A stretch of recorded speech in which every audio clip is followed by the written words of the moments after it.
All right, so I would like to welcome you all to the second Saturday session, continuing the I Am Grateful for You project. So the I Am Grateful for You postcard initiative was a year-long partnership between Ann Labovitz, I Love You Institute, and the Women's Caucus for Art. Today, we will highlight how artists, WCA chapters, and community members embrace this nomadic, socially engaged project using small handmade gestures to foster connection and care. So I'm going to share my screen. So Anne and I have been struggling with our slideshows this morning. So this is kind of the best we can do. Anne, are we just seeing my Safari screen here? Okay. So this is our title slide, continuing the I'm Grateful for You project. I am Laura Morrison, WCA Programming Chair and past president. I'm also an artist and an activist and a member of the New Hampshire chapter. And Anne, could you tell us a little bit about yourself? Yes, good morning. I'm delighted to be here with you, friends, and thanks for showing up today. I'm Ann Labovitz. I'm an artist, public artist, arts educator, arts activist, fierce anti-racist, and fellow human being and citizen of the world. I'm coming to you today from Minneapolis. I spend my time in Minnesota and in California as an artist, and I'm also a mentor at Minneapolis College of Art and Design. Delighted to be here. Well, thank you for joining us and working with us on this project. So we're going to talk a little bit about the project origins and how the whole I Am Grateful for You project came to be. It all started with, began with Sandra Davis, Rachel Epbuehler, and I were working on ideas for the in-person program for the annual business meeting that we have at CAA annual conference. So CAA, for you who don't know, is the College Art Association. And generally for these business meetings, we don't do an actual meeting. We like to do an activity or a project. So we were kicking around ideas, and we had years back done a poster making activity, which was very successful. And maybe you've seen these pictures in Pulse, where a bunch of people are standing in front of the Love sculpture in New York City with their signs. Well, that was the protest poster making that we had done at that particular conference. And so we wanted to do kind of a positive activity, and Rachel, who knows Anne, suggested, had talked to us a little bit about the I Love Institute and Anne's work. And we were really intrigued, like maybe we could all work together to do a project. So we set up a meeting with Anne, and we did a bunch of brainstorming. One of our points of inspiration was the date of when our meeting was going to be was Valentine's Day. So that we're talking about sending Valentines out or something like that. And that's how we kind of landed on the postcard project. And this is a little different from other postcard projects, our postcard projects that people do, where they create work and they send it in and it's hung up in a gallery. And then they do with it what people might buy the postcard as a piece of art. So this was really an activity that people would do. It wasn't so much for showing the work in a gallery space as such. It was sending acts of kindness out into the world. So we really liked the idea that Anne has of performing acts of radical kindness. So, and I'd like for you to talk just a bit about, gratitude and how it matters as a social practice, and kind of how you have incorporated all of that into your work. Thank you. I think so. For me as a human, one of the things I think of is, there's all kinds of reasons to find gratitude and to have a gratitude practice. Certainly in terms of a meditative practice, there's sort of that piece of it. And this is, so the way I think of it in the world is part of propagating love and kindness as a part of my I Love You Institute, which I'm the founder of. it's a simple way of acknowledging other and sort of thinking about being together as equal partners as humans in the world in some ways. So it's also just acknowledging that someone's presence, but also their kindness and in a simplistic way. So I think about gratitude as a way of propagating almost comfort too, right? Like acknowledgement, right, for the person who's receiving it, but also just the practice of recognizing how important it is to be grateful because I think of it a little bit. I don't if anybody's ever read Viktor Frankl. I think of it a little bit like tragic optimism in a way. So just the realist part of life, the most difficult part, but in those moments, being grateful that like, oh, well, actually, we still have electricity. Yes, the trees are down or whatever. You were talking about the storm earlier.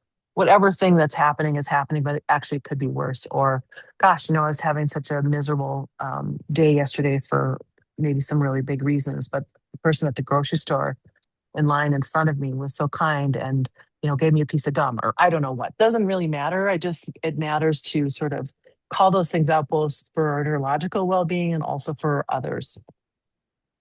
Okay, yes, thank you. So because of all of this, we landed on the postcard project, and so Anne designed these very simple postcards with, the I am grateful for you prompt on the front, and we printed them onto just a very nice heavy cardstock via Vistaprint. It was a very reasonable cost. And our first phase one was to launch the program at CAA. So we started off the program with an overview of Anne's work, and she talked about the I Love You Institute. And we set out just the postcards with simple art supplies and postage, along with a flyer that we provided, talking about the overview of the project.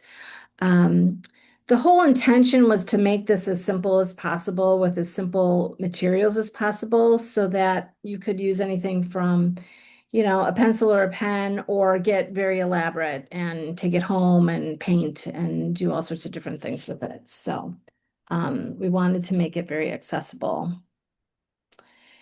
And the prop was simple. Select someone to write to and use any creative medium to share your thoughts, memories, feelings about gratitude by responding to the following prompt. I am grateful for you. So we set up a table with lots of materials and we made some fun sample postcards using stickers and markers. I was challenging my inner middle schooler to make it as, as unintimidating as possible.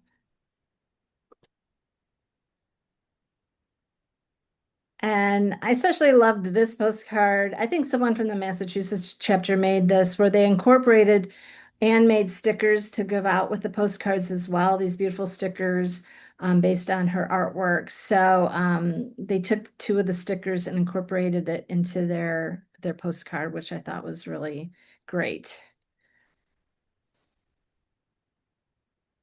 So then phase two was to launch it to the membership overall, which we did back in April with WCA's Second Saturday program. And we set it up much as the way we had done at the CAA conference, where Anne gave a presentation about her work, and then we showed the materials and explained the project, gave some examples, and then left it open to people to contact me, and I would send them postcards and give them a link and stickers and give them a link to printing out the information sheet so they could do projects of their own, either by themselves or with their chapter or with the community group that they were interested in working with. So it was very exciting because over the course of the year, I sent out I sent out 1,500 postcards because that's how many I printed out, and I have no more left. So these are the states I sent them to. Several chapters requested cards, but also individuals and members at large requested cards, and I also sent out a few packets to people who were not WCA members who wanted to do a project like at a library or with their community, or just they wanted to make some cards on their own.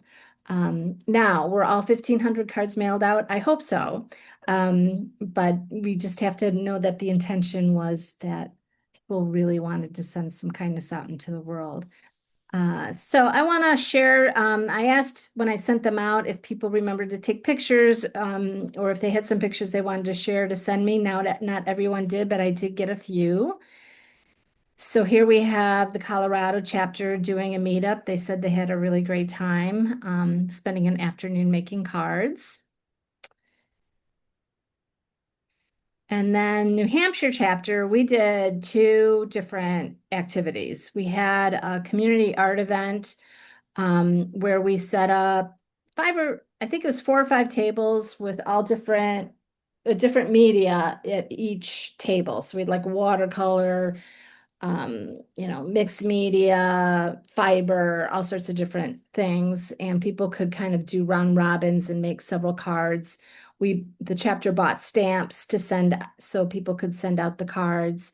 We partnered with 3 other organizations, Concord Makerspace, Kimball Jenkins, which is a community arts center, who hosted us, let us have the event there for free, which was really nice, and New Hampshire Craft Club.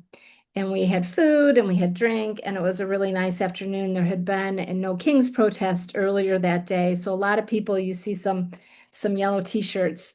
They came from the No Kings protest to make I Am Grateful for Your cards. And then we also did a Valentine's Day event this year with a new gallery in town called the Writing Gallery. And that gallery, the point of view is they only show work that somehow incorporates writing with it. So it's either incorporated into the work or writing accompanies the work. So this was a perfect project for the Writing Gallery, and we had a nice turnout in spite of a pretty decent snowstorm earlier that morning. So that was the 2 that New Hampshire did. And then Jennifer is in the house here, and she did a project. Jennifer, why don't you talk about it a little bit? I sent these cards to you initially because you were thinking of doing a Pride project, but then you had to pivot. Yes. I was initially planning on taking the cards to Pride, and then the committee that oversees the Pride event changed hands, and I kind of fell out of communication with them. And I wound up with an overlapping conflict as far as a trip with my mother. And so I wound up taking it to a big Third Thursday event where it's an open, completely open public thing that happens every third Thursday in Hutchinson, Kansas, just to get people downtown and thinking about community. And I had a lot of people participating, definitely more on the, like there were a lot of kids participating that wanted to share their thoughts with their friends, or with making Father's Day cards in advance since Mother's Day had just happened, and things like that. And then I also, with the cards that I had left after that, made up cards for some of my close friends that I wanted to share the project with, which are some of the ones represented here, and then sent them with two blank cards so that they could keep it moving and Nice. keep the momentum going. I love it. It was nice that you were able to pivot and still make it a community event. And I love it when kids have done the postcards, although it feels weird asking to take pictures of everyone's postcards. People get shy about it. But thank you for doing this project. Massachusetts was one of the first ones that did a bigger project, and they did quite a few cards too, and helped provide me with images so that I could promote it in New Hampshire, which is really nice. And then the biggest project that I know about by far has been run by Annie Moeller, who is pictured in the little background in this group. So she's a Colorado member and a National Peace Corps Association advocate. And they had several events where she brought the cards, and they ended up making over 200 thank you cards for Congress, for people in Congress, legislators. And all of these people handed their legislator the postcard in person. That was not just mailing it, but they wanted to have a one-on-one conversation with their legislator. And I thought that was really special. So, and then here's a couple more pictures of different people at the different events. And they plan, unfortunately, Annie couldn't make it today because she's doing yet another activist project this afternoon. She's quite involved in many different activities, but they do intend to continue on with this project. The Peace Corps Association is going to fund Annie with paper and printing ink so that she can create postcards and they can continue on this project. So that was a rewarding project to hear about.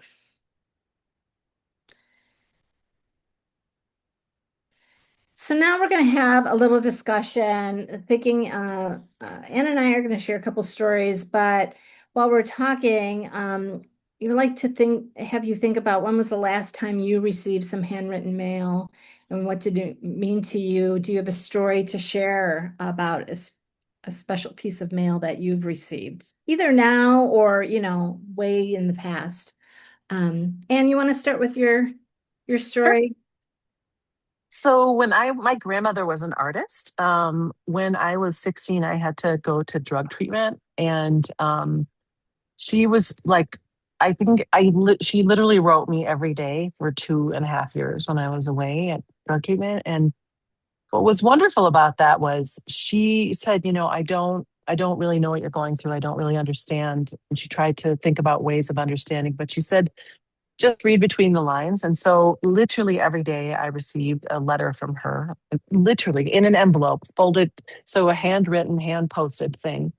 And for me, that was just, I really felt seen. I felt acknowledged. I felt loved. I felt supported. And I think in a lot of ways, it saved me through that experience. And so I've always loved post. I think there's something really almost spiritual about, okay, I touched this, I've written on this, I've done the effort to take it to the post, and you receive it, you touch it, you experience. So there's a sort of a nice kind of feedback loop there.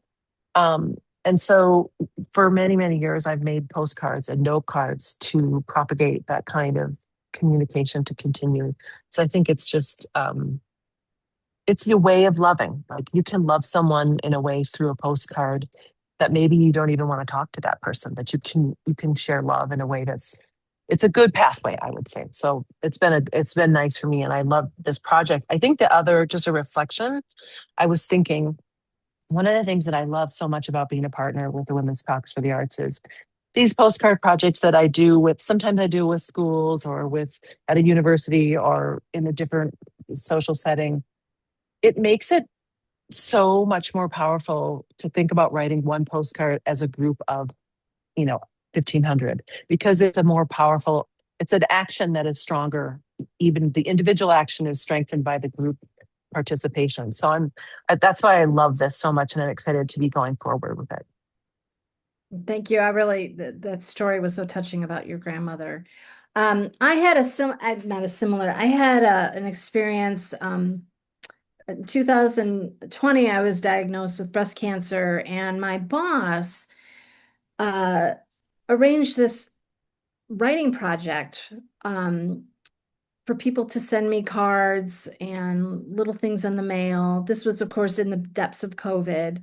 And so lots of people from the gallery that I was the director at sent me postcards and encouragement. And it was like each person had a different week that they were supposed to send me something. And it was delightful because I got everything from just like little handwritten notes to like a very elaborate art cards that people made and such. And I saved all of them and ended up creating some work from that later on.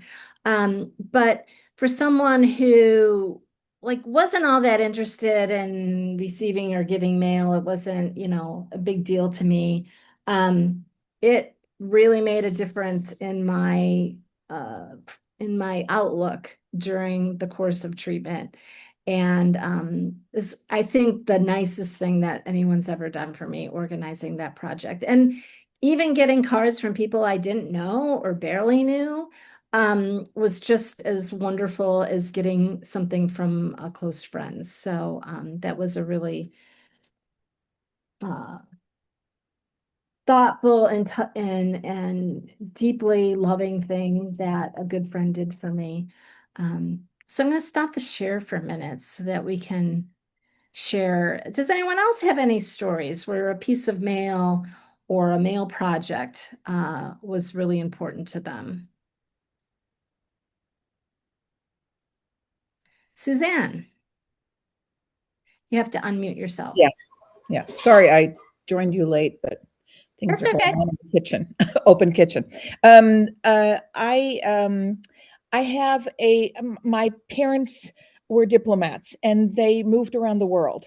And the only thing that they really kept, I mean, not the only thing, but the main thing that they kept was their correspondence from 1950 to today, as in to their end of their life.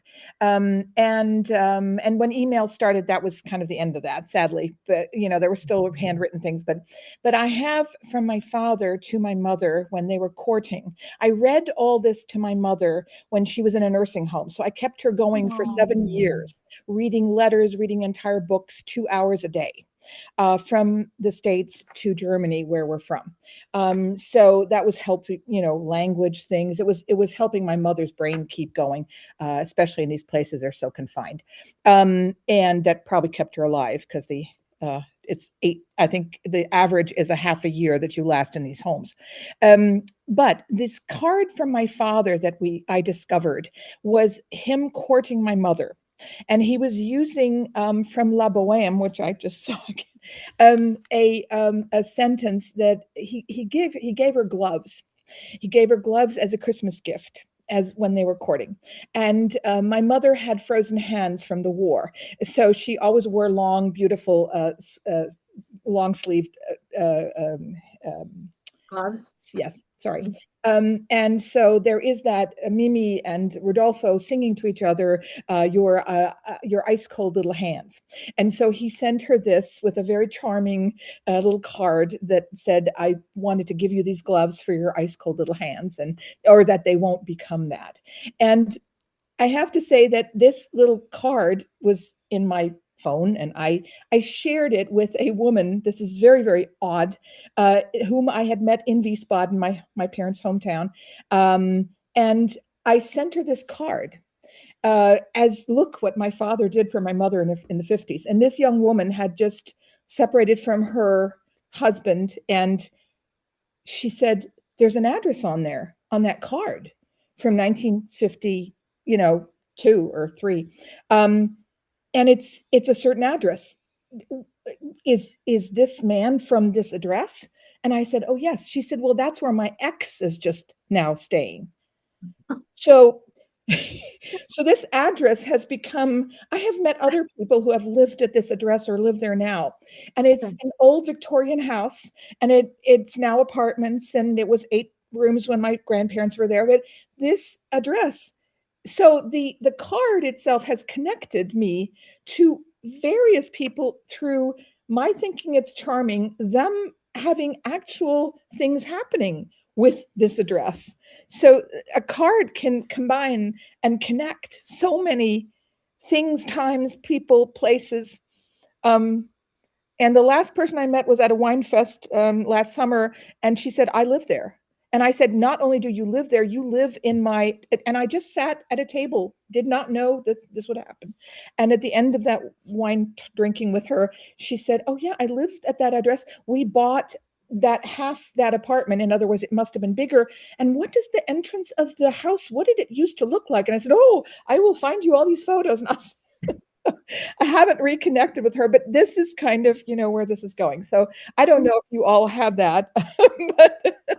But what a great story. I don't know how do you say your name? Smruti? Yes, you said it right. Yes, Smriti. Right. Yeah, I mean, Suzanne was talking about her grandparents. I can tell about my story. Being an immigrant coming from India, my husband was here too, and I was waiting for my green card, and it was 4 years. I was doing education meanwhile, but it took me 4 to 4.5 years to come here, and that's what we used to do, send cards. And there used to be inland letter, like, the uh, paper that used to get folded and then you write on it and you get, and it was always stamped and all, you just send it. So those were the letters. Now you don't see them at all. It's like a That was ancient thing. very thin paper, Smriti. That was very thin. I think a lot of people Yes, very know thin that they bluish. had to send Yes. airmail and that letter had to weigh for hardly anything, and you got to cram a lot of words on it. Yes. Yes, exactly. The postcard also, like the postcard was paid, but it was open. Everyone can see this was at least personal. You can fold it in certain way, make an envelope, and you can write down. So I could not save all those, but I do still do have my cards that we exchanged, and I feel really sometimes when I go back and look at them, it's like, oh my gosh, this is something that we all miss to receive something. Email is really easy, like you get cards and message happy birthday, but getting a personal touch was something unique. And I do make cards now, but it's really rarely you give a flower, then you put in a card, and no one saves them, and it's really disappointing because I make them, and I don't know what they do with them. I mean, it's also about my kids talking about. And even when our kids were growing up, they I have few of them in my studio. My Both my kids make happy Mother's Day cards and all. It's something that when you look back, it's the memory that you cherish a lot, and that's lost actually. So I really appreciate when I saw this message. Sorry I came in late, but when I saw this, and I need to get in because I do have empty cards that I can paint and do. So I Okay. said, this is the good place to begin and use those cards that I have, empty cards. So All right. Thank you for yeah, sharing. yeah. Jennifer. So I've built, not from the beginning, but at one point in time when I was at a really low point in my life, I wound up connecting with a bunch of post like contemporary fluxus artists with performance art, and then getting really involved in the mail art community and the Eternal Network. And I think that there is a definite power that is overlooked in regards to the intimate ephemera of letter writing, where you have things that aren't meant to be permanent, but they're extremely personal and very intimate. And that a lot of people have these life changing experiences that bring joy and hope and these emotions that sometimes, especially when you're trying to connect with people who are very isolated, there are a lot of people in the mail art network who are extremely isolated due to health concerns or mental health or various other things, that's really one of the main ways that they've been able to connect with people outside of social media up until then. And there were correspondences going on across the Iron Curtain during the Cold War where they traveled to Eastern Europe at times when you couldn't do that. And when these families could have been killed or disappeared or even worse. I mean, like all of these horrible things could happen to them. And yet they took in these strangers that they'd met through this mail correspondence has. All right. So you froze up a little bit, but I think we Oh, got the sorry. whole, that's okay. So yes, thank you for sharing. Does anyone else have any stories? So here's the next question. And oh, Suzanne? I have one more. I Sure. have an old painter artist who gave me lessons when I was a teenager, and we stayed in touch. And the only thing that he let loose was that was original were postcards. So Oh, I have framed them. and one of them is he was going to have his 100-year celebration of his art. He lost a lot in the war because he came from the East and went West. But he did actually paint quite a bit when I was growing up. He was my art teacher in school, and I was with him after school as well. So he has a postcard that he sent me that he says I'm 90. He was 98 or 99 when he wrote it, and so and it was just as wonderful as it was before. And so I have this on my wall. And I just ran and photographed it so that you could see. So here's my little four cards Oh, that okay. he sent me. And he painted a little, as you see, he painted a little Greek adventure that he went to Greece. But the nice thing is, again, that he hand wrote this card. Here's his very hardly legible kind of writing, but it is very it's not shaky or anything. He was very much there until the very end. So I think that's so cool to have. Yeah. Well, that kind of reminds me, I just finished reading Sally Mann's book, Artwork, and she talked about like she never wanted to waste any paper. So on the back of prints that discarded prints, she would write notes and letters to people. And now all of those are showing up on eBay Right. because Well, yeah. to destroy the work. So anyhow, so just a takeoff of this, thinking about, we're talking about when was the last time you received mail? When was the last time you sent mail? Now maybe some of us have done the Grateful Project, but aside from that, I'll say other than thank you cards and birthday cards, I really my nephew was in basic training in the Army, and I sent him some handwritten letters there. But aside from that, it's not a practice I do. Do other people have kind of writing practices, Suzanne? Yes, I am trying to get 100 people back together from my 50th high school graduation anniversary, and I am planning it from Tampa, Florida. When all these people say, whatever, and they're dicking around about the money, how much is it going to cost? And they're all 70. They should not be that worried. But I could not find on LinkedIn or email, or because these people are now transitioning to being pensioners. They no longer have a business email. So what do you do to find them? So my one last letter, I sent it through a friend in Germany. I said, print it out, send it in the mail. Here's the address. And it got to his kids who took over his house, and he moved from Frankfurt to Berlin. So it was very unlikely that I would, get that so fast to him. But it's on the 18th of July, and I hope I'm going to try and grab all these people, even if they're not there. I'm going to do Zoom interviews with them. I am going to rope them into this event because we were all kids in the 70s in Bonn, Germany, which was the capital of Germany. And to me, this is beyond the soppy remember when kind of group. These were people that were top echelon people in the government, in business, head of the German aerospace program. These were all my classmates. And getting them back together is whatever means you can do to track them down is what I've been doing for 15 years, including letters. Awesome. Yay. Anybody else? No, you're like me, sending out the birthday cards. Yeah. All right. I'm going to share my screen. Oh, Jennifer, did you have something? I usually send and receive mail at least once a week to various people. But again, being part of the Mail Art Network does that. Yeah.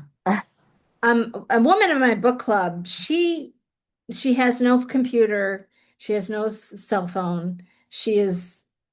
But what she does is she makes cards and she sends them out to people, many a week. And she has many pen pals, and she has really built this rich life of communication, without email, without a computer, without a smartphone.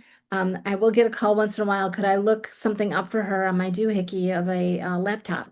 But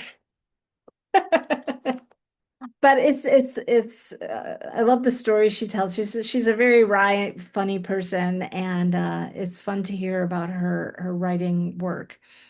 All right, I'm going to share my screen again. So we got through that.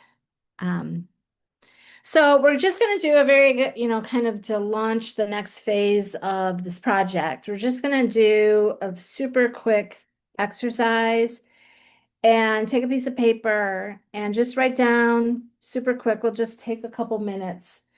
10 people that you are grateful for or grateful to. And they don't have to be people that you know. They could be someone who's famous or a politician or someone in your community. So just, without thinking too much, just write down 10 people and see what you got. So what rises up from your list? I'll tell you, mine is my closest friends and my family is what's on my list. It's funny. I knew we were going to ask this question, right? But I didn't actually do the exercise till right now. Neither did I am. So I'm like, oh, well, this is interesting.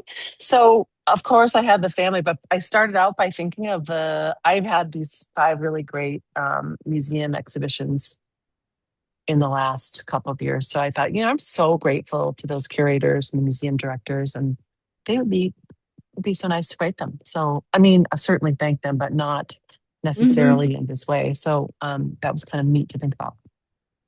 Oh, you're muted. Yeah, I got it. People who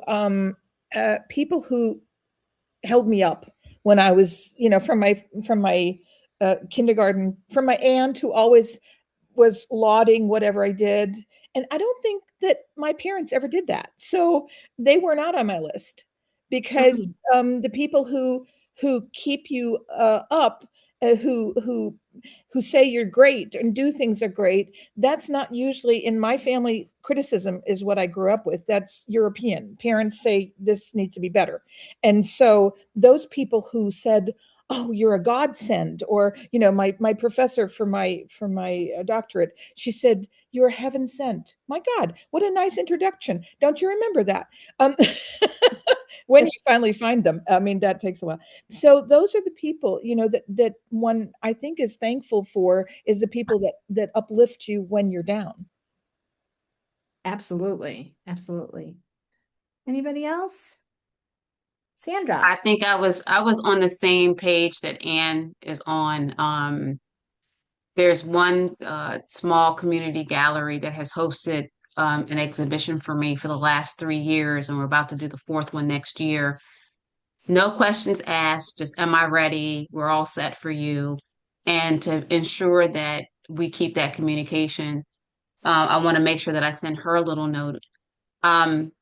And then former coworkers who, I don't get to see them on Zoom anymore. I don't get to interact with them in our little lunchroom where I recently retired in. And so, but those were connections that I had for over 15 years.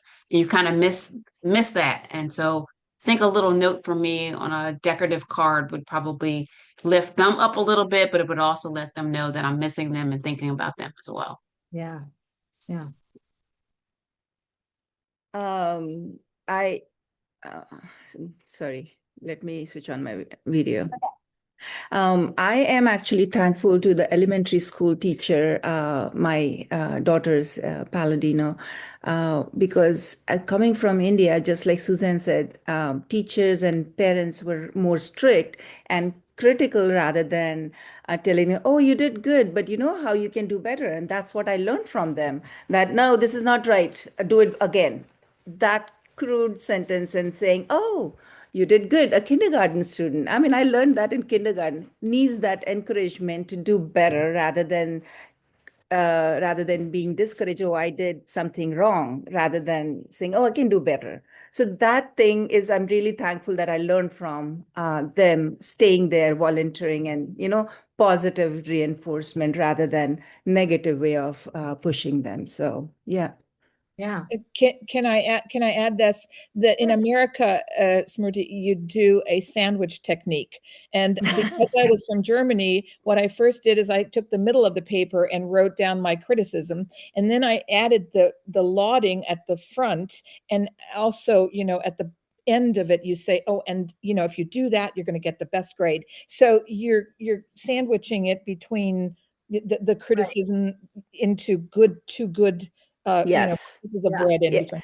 Yes, but it's not only that. There is pro and cons, right? So I learned that when we used to do our sports day, from elementary to high school, there was a competition. Like you lose, you get medal. Here, I learned that everyone get a participation medal, not the winner. So that was something I thought. There are some things that need to be taught to the kids, saying, okay, if you do something, you receive an award for that. But there is a way to learn, that you lost, and it's okay to lose too, which they learn very hard way in high school. But Yeah. middle school, elementary school, they don't teach you that not everyone is going to get award. Like you get medal and they are so happy just because I participated. Yeah. That is also a con. Like, so both ways. So I, yeah. I would have to agree. All right. Anyone else? And no? Okay. We'll move on a little bit. So we're going to talk about, now we're going to move into phase 3 of this project. It's been such a kind of great and rewarding project that we didn't want it to end at the end of the year, as was our original intention. So now we have it posted permanently on the WCA website. It's free for people to download cards. So we have an information flyer on there that people can download and learn more about the project. You can print out postcards at home onto cardstock on your home printer. I have a file set up where if you choose print both sides of the paper, it should line up so that you can cut it. It lined up on my printer, so I hope it will line up on everyone else's printer. So you can just simply cut out the card then, and you get 2 cards for each page that you print out. If you want to do a bigger project, community project, like say what Annie is doing with the Peace Corps, I have included a press quality file on there that you could send to Vistaprint or an on-demand printer with some printing specifications. You could do it at a printer in your community, Kinko's or something like that, and have many more, couple hundred cards printed out if you like. So those resources are on the website. So we wanted to make it as easy as possible for people to do this project, to send radical acts of kindness out into the world. People have been talking about, making cards and sending them out. It does not have to be an I am grateful for you postcard, but if you want to, you can certainly print those out and send those out, or work, create a community project, or just get together with a few friends to do something positive on a Saturday afternoon. Does anyone have any questions about the project in general before we move on? Jennifer? Have you considered making cards that could be printed off 4 to a page, like a 4-up size? Because the ones that exist already are oversized for postcards and require actual, like, first class rate stamps instead of postcard rate stamps. No, they work with postcard rate. Our Like I post said, office here is very harsh, and they said they were oversized. So really, that's actually a great point. Because we can put a new file there. We can Yeah. design it, we could do because it. the smaller one is like, I don't know if that's 4x6, and that for sure is legal to what you're talking about. Or That's a great oh, idea. Okay, well, good to know, Jennifer, because I had checked with the post office here and they said it would work with postcard stamps. So, anyhow, we can certainly it's do a that. weird. Yeah, it's weird being in rural America because the post office here is extremely strict. I think that they many funding cuts, because it was very different when I was in Boston. We got away with a whole lot there that I would never be able to get away with Yeah. here. All right. Well, it's good to hear that. So thank you for sharing that. And yes, I can do one that's 4 up. They'll be a lot smaller, but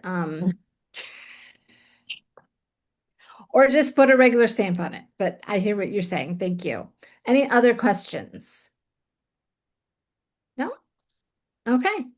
So we'd like to end the program before you. Laura, do we have to report back on this? Is that, I mean, I'm not sure. I haven't read it all. So is this something where you need us to respond about this project that we're doing? No, I mean, unless you want to, if you're like, oh, I printed out a bunch of cards and, The postcard sounded like a wonderful, thing to share. Yeah. I'm certainly, you can send me pictures. Maybe we can do periodic updates and Pulse newsletter, like, this community did a big project or something. But really, it's more now that it's been going on for over a year. We just wanted to make it a durational art project that can exist well into the future with free downloads from WCA. And so it's on the activism page on our website.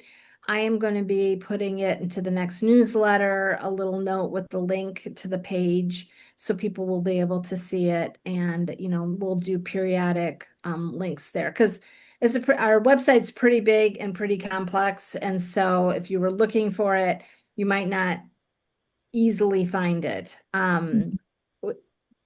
That's why I like the reminder of look what people did with us, so it would come up again in conversation, just to if people did something. Yeah. So periodic reminders. We will try and make sure that happens. So anything else? Last question. So do we have to use postcards, or, I mean, like I said before in the beginning, that I have cards with the envelopes kind of, so that is okay too, right? I think Anne would agree with me that the real intention is sending cards out to who you are grateful for. It does not have to be a postcard project, but it can be your own cards, and just that the prompt is, I'm grateful for you, and expressing that in any way you like, I think is the most important part of the project.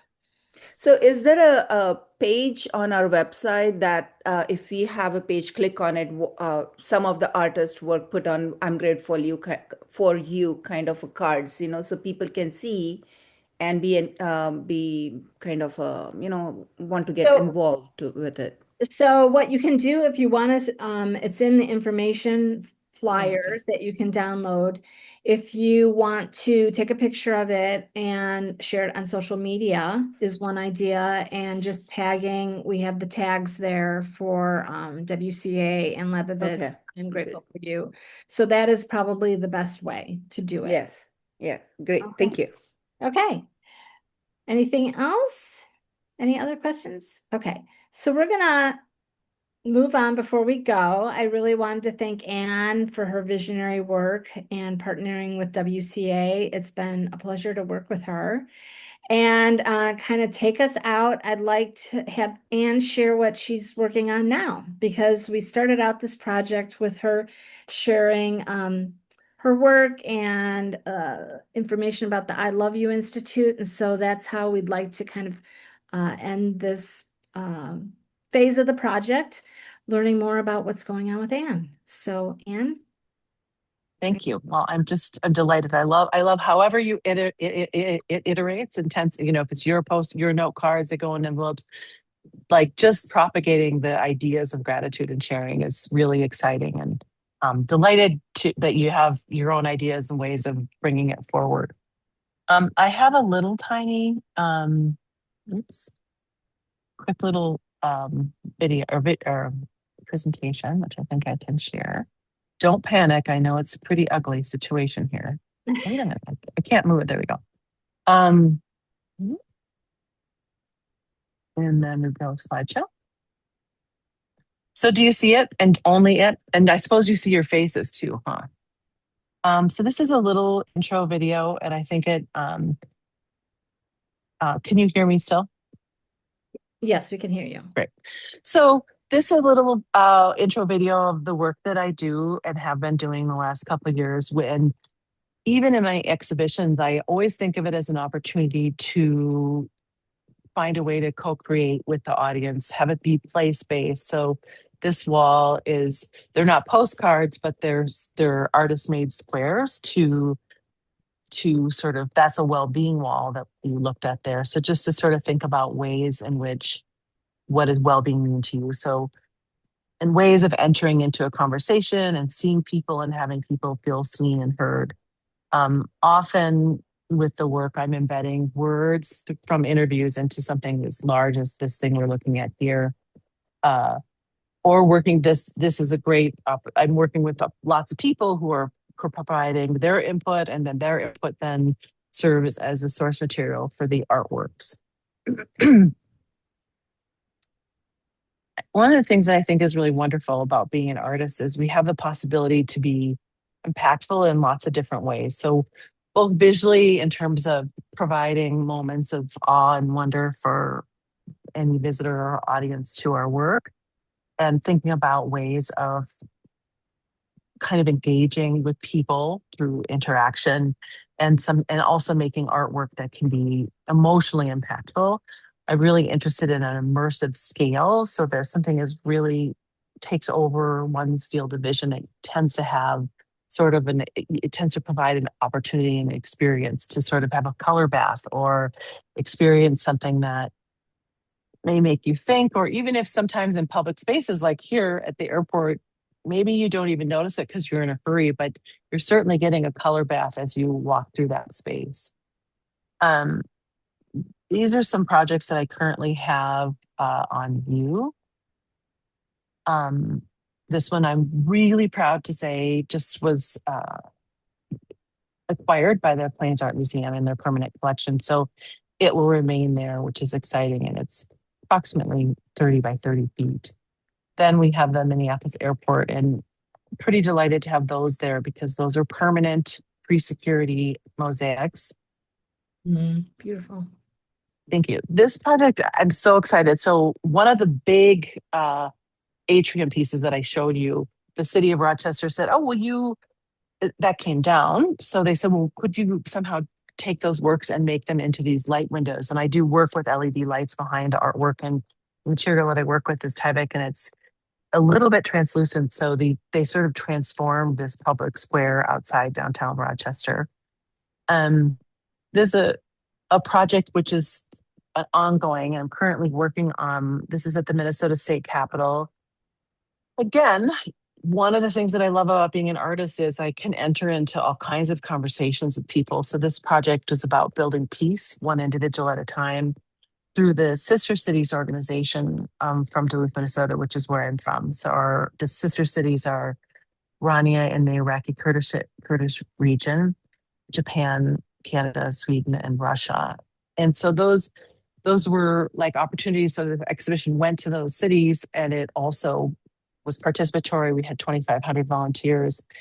And those was such a privilege to be able to engage. And this is in the legislative library at the Minnesota State Capitol. So it's a place where people go who are decision makers in our culture.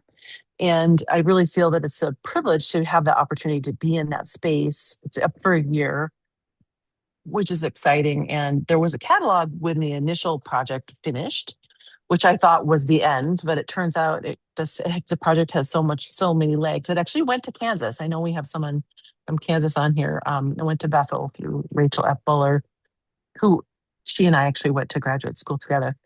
And it also has been to Washington, D.C., and it's in the convention center. So it has these ways of being in the world. And I'm just so excited because it kind of continues to go on and be alive and propagating these ideas. And one of the other things I'm happy about is this is an archive exhibition. And so it's archived, and it's probably, I think it's 12 years of my life and this project. So we're working on another publication, and the publication will hopefully come out in August. And I'm really excited because Pablo Huguera wrote a beautiful article for that publication. So here's some work. This isn't my kind of first, I use vinyls. I don't know if any of you use vinyls, but it's kind of fun for the first time to transform the face of the window which kind of created a little dining space outside, and it's on a public street.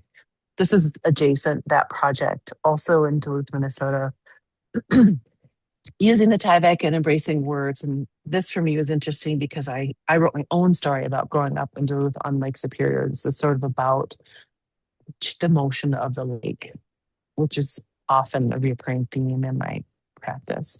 This is that 122 project. So also it's currently at the Minnesota State Capitol, but concurrently there's 20 of these scrolls. There's a public space and they had to be hung quite high. One of the things that as a public artist, you always are up against is sort of what's the space? Is it how is it used? Is it monitored? How can I present something and still maintain the integrity of the thing and not create an attractive nuisance? So this year, these are the things that I'm working on. I have an exhibition coming up with the Metro State University, and I'm very excited because it will be cross-disciplinary and different departments together and interview-based and embedded into the institution, but also into not just the art department. So crossing over and working with different departments and ways of serving them and of incorporating their words and their ideas into the project. Because that's how I work. I usually interview people or have some form of engagement and then take that into the studio and make that incorporated into the work. Through the Sister Cities organization that I have been involved with through the 122 Conversations Project, Växjö, Sweden is having its anniversary with its Sister Cities Duluth. So I'll be doing a larger project there in May of 2027. Got a bunch of small and big commissions. You can see that's a present for someone this week that is coming over for that. And of course, the I Love You Institute is an ongoing project, and it kind of shows up in a lot of different ways. Can be sometimes if I'm doing a public project, it's coming under the umbrella of the I Love You Institute. And I was so excited, by the way, by the postcards. I printed 1,000 for myself, and I've started sending them out and making artwork on them and giving them away. And I'll have some variety of different events this year and ongoing. I was just so excited to be able to propagate the ideas and our partnership that I thought I'd print. And it was quite cheap. I printed it with a local printer and it wasn't very expensive at all. And they're quite thick. They're 130 pound. Nice. I can't see you because of the way I'm presenting. So please forgive me if did anyone have anything to say or comment or question during this time? That I asked. So these are so I had mentioned that the Tyvek is quite translucent. So at one point in one of my exhibitions, I realized this and I was like, oh, I've got to figure out how to put light behind them. So the ones on the bottom 4 are the same as the top 4, but they're lights off. And on the top, you see the lights on. So they transform when the lights go on. And I think of them as a visual optimism and as a way of thinking about how light can come through darkness and how we all have moments of darkness and hardship in our life. And we actually need those to remind us to pay attention when things are a little bit easier and we have a moment of ease so that we can attend to that and be, again, grateful for that, because that I think is helpful for our mental health and also just puts the thing in perspective. These are very exciting for me. The largest ones I've made are 6 feet by 6 feet square. They weighed like 300 pounds.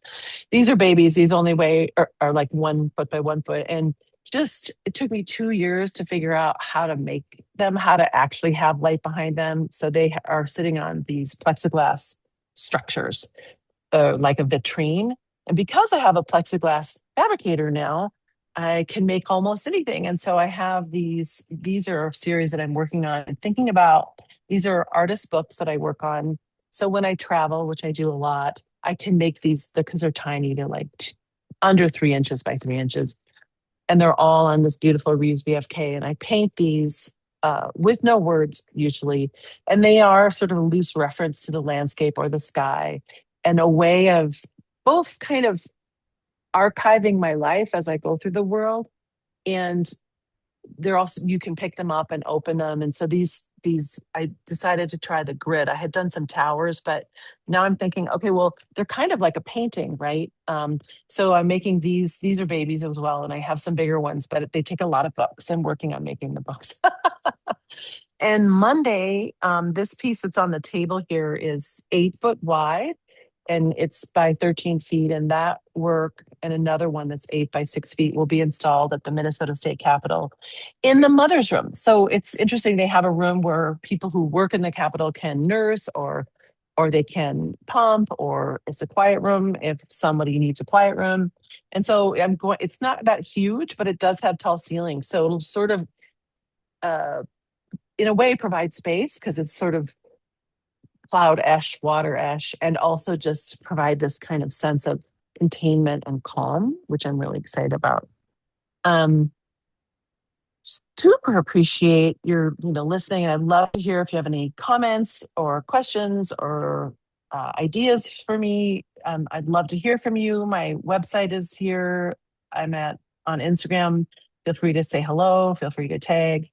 Send me your email, and we can become friends and acquaintances online or in human or in posted. Thank you for listening. Oh, your work's amazing. Good luck with your installation tomorrow. Oh, thank you so much. I love that there's a mother's room in the Capitol. Yeah, it's interesting. It's super not a term that is somebody would create today. That's for sure. Because it's problematically exclusive. And it's also, you're right, it's nice that they have it. That they have a space that's dedicated anyway. Yeah. Well, this has been really wonderful. Before we go, does anyone have any final questions? No? I hope there's a chat. I'm gonna check the chat before we go. Hearing about your work. I put a link to where the card exists on our website. It's under the activism page. And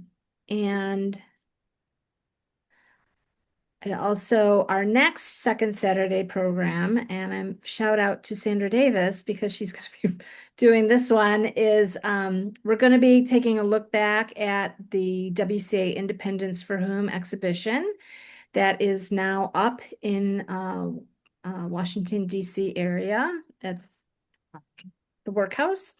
So excited about that. And she's gonna give us a look back at the exhibition and experiences around that.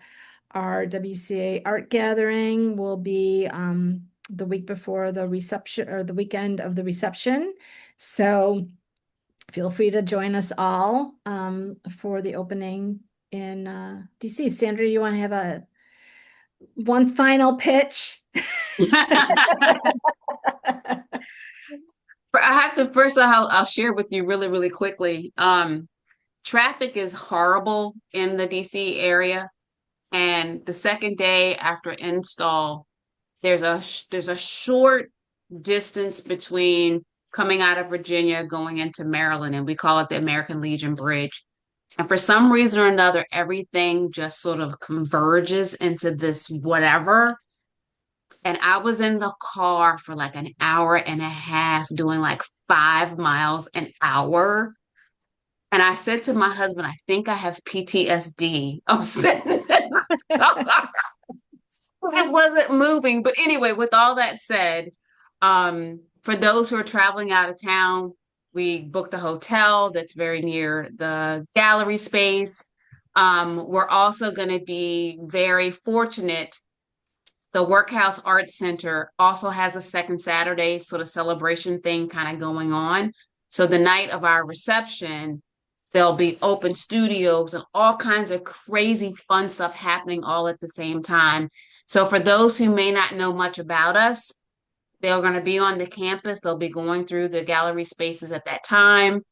We're also having 2 special days of panel discussions and art workshops that will be happening on Friday and Saturday before the reception. So make sure you take a look at the link on the website. You can see and hear all about it.